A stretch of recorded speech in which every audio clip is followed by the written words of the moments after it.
اگر آپ چھوٹی چھوٹی اشیاء سے چمٹے رہتے ہیں تو آپ بچپن ہی سے عدم توجہ کا شکار ہیں۔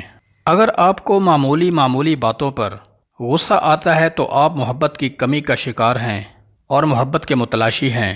اگر آپ اس کے بارے میں بات کرتے ہیں جس سے کبھی پیار کیا کرتے تھے تو اس کا مطلب ہے کہ آپ اب بھی اس سے پیار کرتے ہیں۔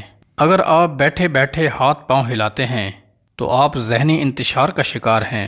اگر آپ سیدھی لائن میں بآسانی نہیں چل سکتے تو یقین کیجیے آپ طلسماتی خرابی کا شکار ہیں۔ اگر ٹانگیں پیٹ کے ساتھ چمٹا کر سونا آپ کی عادت ہے تو آپ بچپن ہی سے خوف اور عدم توجہ کا شکار ہیں۔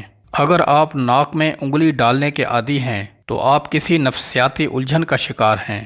اگر آپ کا بچہ افق یا آسمان پر نظریں جمائے رکھتا ہے تو یقین کیجیے وہ رومانی دماغ اور گہری سوچ کا مالک ہوگا۔